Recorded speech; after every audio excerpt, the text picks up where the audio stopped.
Podcast Judicial de la Federación. Criterios relevantes del 7 de febrero del 2020. Bueno, pues en esta ocasión a los criterios que se da referencia son aquellos que fueron emitidos el pasado 7 de febrero del 2020 en una sesión, en una tanda, en un grupo de criterios donde vienen algunos que son interesantes tanto en el rubro penal, en el rubro constitucional, así como en algunos otros rubros. A diferencia de lo que se hizo en el podcast pasado, ahora no será una división como tal entre lo penal y otros criterios, sino que a lo largo de este podcast se irá haciendo mención de algunos de estos criterios que han sido emitidos y que pueden ser relevantes dentro de la vida práctica. La primera de las tesis que se considera relevante dentro de este grupo es una tesis en materia penal, que en este caso es la jurisprudencia bajo número de registro 2021-599. Es una jurisprudencia que se origina por una contradicción de tesis en el primer circuito, que corresponde a la Ciudad de México,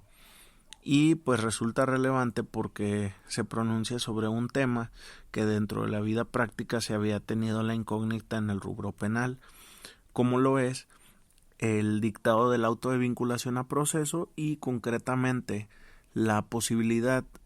hacia el órgano jurisdiccional de reclasificar la conducta que en su caso se hubiese hecho mención, se hubiese expuesto, se hubiese manifestado por parte de la gente del Ministerio Público.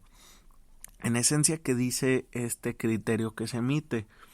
Auto de vinculación a proceso. Al dictarlo, el juez de control puede modificar la clasificación jurídica de los hechos con apariencia de delito efectuada por el órgano ministerial, aun cuando no beneficie al imputado.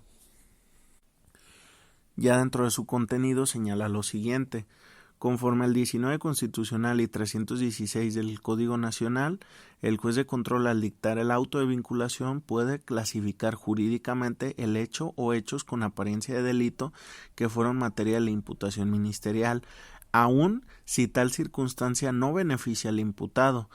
pues con ello no se invaden las atribuciones conferidas al órgano investigador, en virtud de que se rectifica el estudio de tipicidad que realizó, lo que resulta necesario para resolver acertadamente la litis y cumplir con una de las finalidades del sistema de justicia penal acusatorio, consistente en la adecuada impartición de justicia, traducida en que la investigación se siga por el delito o delitos que guardan relación con los hechos denunciados, para que no queden impunes y se repare el daño ocasionado a la víctima o parte ofendida.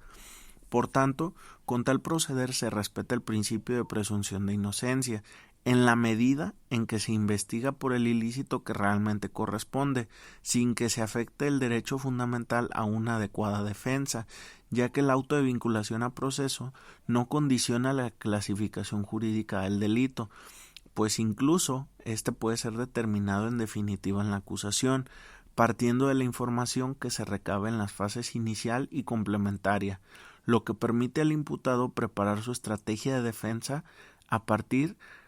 de dicha información, pues subsisten los mismos hechos que sirvieron como base al Ministerio Público para formular imputación. Además, si el imputado no está de acuerdo con la nueva clasificación, conforme al principio de contradicción, puede impugnar esa determinación mediante el recurso de apelación en términos del artículo 467 del Código Nacional de Procedimientos Penales o bien a través del juicio de amparo indirecto.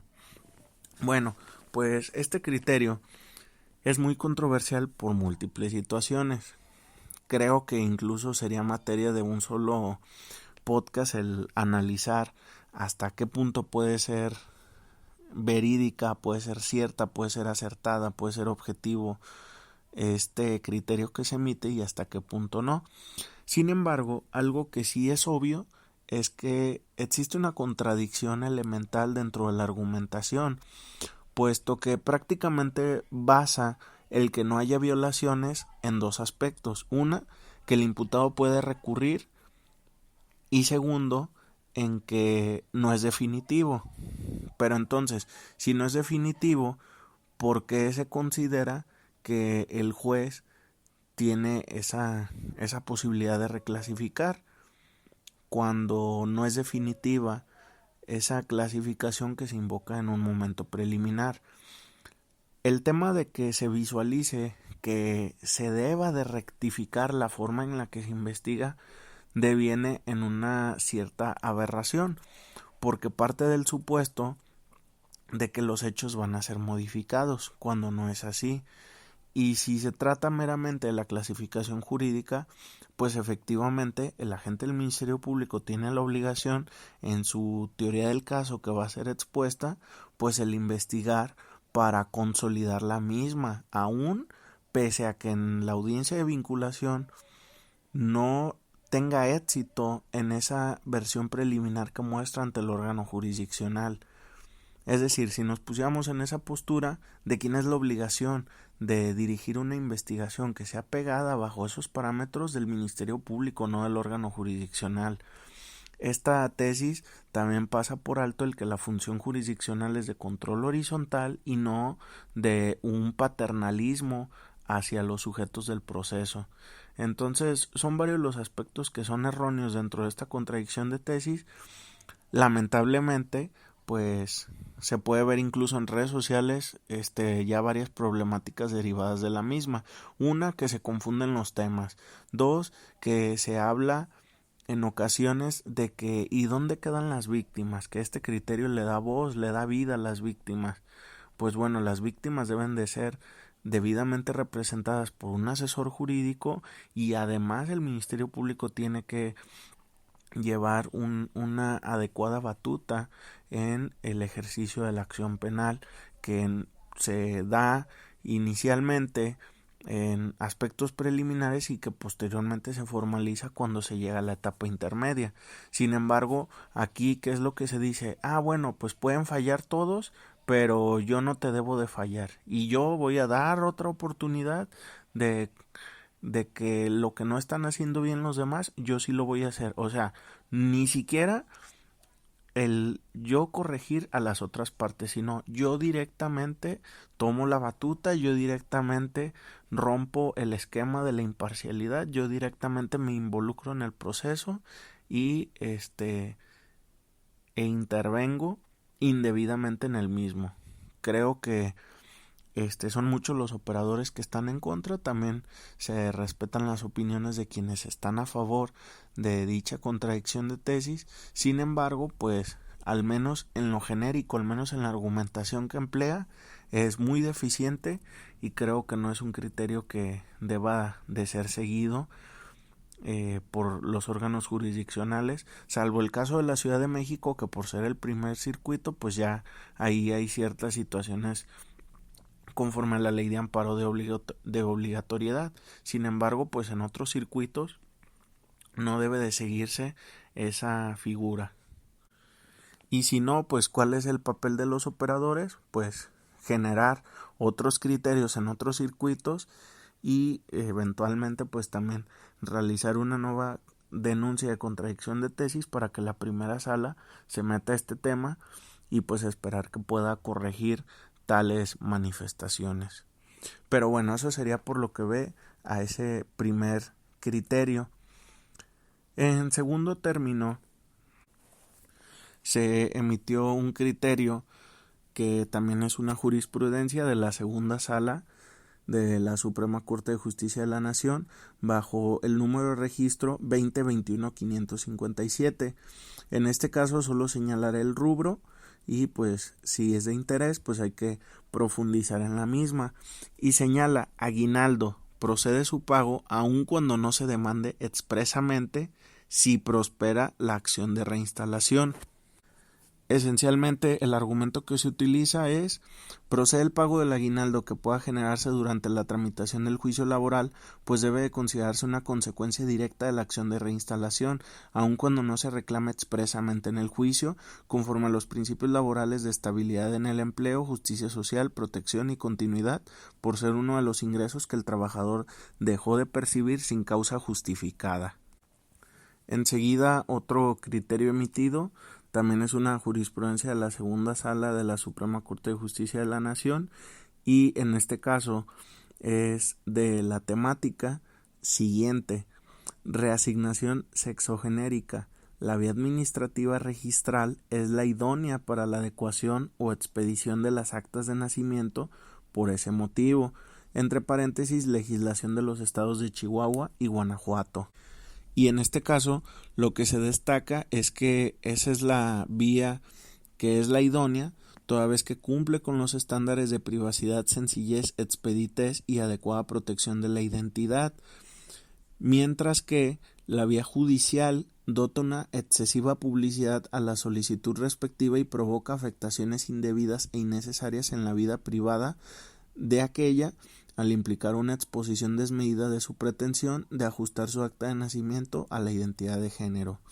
Es otro criterio que se emite, y que pues si se desea adentrarse en el tema, pues habría que analizar esa contradicción de tesis que se derivó, que es la 346 del 2019, para ver en su caso, pues por ejemplo en la ejecutoria, otro tipo de argumentos que también se emplean para arribar a ese criterio por parte de la Corte. Por otro lado, en la temática penal, otro criterio emitido es una jurisprudencia del primer circuito, específicamente del séptimo tribunal colegiado en materia penal,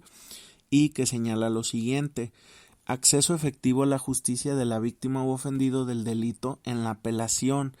Para ejercer eficazmente este derecho humano, debe notificársele la radicación y sustanciación de ese recurso y designársele un asesor jurídico, al margen de no ser la parte procesal que interpuso dicho medio de impugnación, pues su incumplimiento origina la reposición del procedimiento cuando la resolución de segunda instancia le sea desfavorable. Y pues de lo que resulta interesante es que parte de ese parámetro, al establecer o hacer referencia al artículo 20 constitucional, al artículo 25 de la Convención Americana y a los artículos 12, 14 y 124 de la Ley General de Víctimas. Este es otro tema que también resulta importante en la temática penal, puesto que se tiene esa mala práctica en muchos tribunales de que no se le da vista, no se le da la oportunidad a la víctima de que pueda manifestarse sobre un recurso de apelación que hubiese sido interpuesto. Y pues esto pues obviamente representa ciertas violaciones, porque por ejemplo si equiparamos lo que es un recurso de apelación con la tramitación que se da en un juicio de amparo indirecto, incluso pues también en un juicio de amparo directo, en uno de ellos, que es en el caso del amparo, se habla por ejemplo de los terceros interesados, y si no se da la notificación no puede avanzar. Y si estamos ante el supuesto de que no se le puede localizar en el domicilio, hay que agotar el procedimiento tradicional de búsqueda, que es enviar oficios, que es posteriormente los edictos. ¿Y por qué en el tema de apelación nos tiene que valer un poco el que no se cumpla con esos estándares? Pues tendría que ser, creo que eso es un aspecto lógico.